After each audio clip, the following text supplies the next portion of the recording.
Hey, what's going on, everybody? This is Tyrone back with Tech Life. This article comes to you guys from deadline.com. I'll leave a link to it in the description so you guys can check it out. So we got somewhat of a developing story, and we've gotten this rumor for several years now, where we got reports that Dish and DirecTV are in convos about a merger, and it just never came to fruition until now. I'm very confident that this deal is going to get announced. I'm thinking very early this upcoming week, Monday, Tuesday, maybe Wednesday, this deal officially gets announced. Now, a lot of people are asking me, how is this going to affect AT&T? So AT&T still owns a solid portion of DirecTV.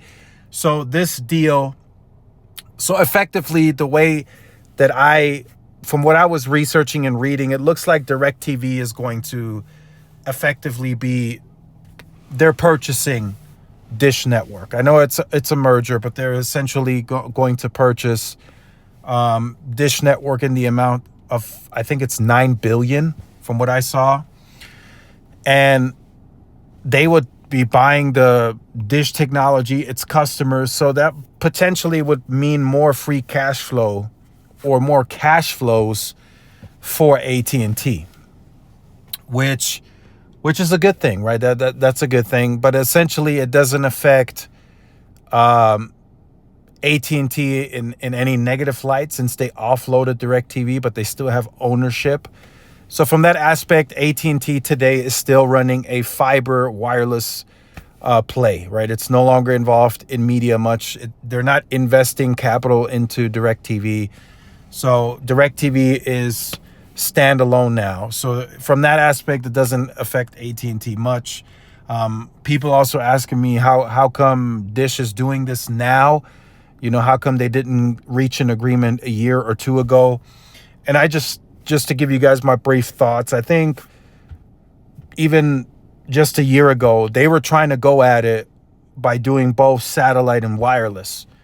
But they're figuring out now, and they should have figured this out from the beginning, that they don't have the funding to fund both.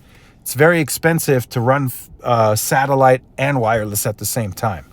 Wireless by itself is already very expensive, and I know Dish Network's satellite are outdated and they need to be modernized, and that's just all very expensive. So the fact that they are, once this gets announced officially, right now we're speculating, but once this deal officially gets announced, Dish is telling us at that point that they are going 100% going in on all wireless. They are going to be a pure wireless play once this deal is officially announced. So with the $9 billion or so in cash that they would get from this deal, they're going to pay $2 billion of that for debt maturities that are coming due very soon. And then the rest, I hope they invest that very smartly, right? A little bit more into the network, some of it for marketing, some of it acquisition costs, right? So this is another lifeline, right? But this is still no guarantee. By doing this deal, this is still no guarantee that Dish's wireless section will survive. They still have an uphill battle. They still have a lot of work to do. The FCC is throwing them a lifeline as well. So by the FCC throwing them a lifeline, and then if this deal gets announced, that's another lifeline, right, for them to try and become a competitive fourth player in the wireless space. But for now, for this video, not really affecting AT&T much. Yes, they make some more cash flows from this deal if this does go through, right? It still has to go through regulatory approval, so we have to also keep that in mind. Once the deal is announced, it doesn't automatically close. They still need approval from the regulatory bodies.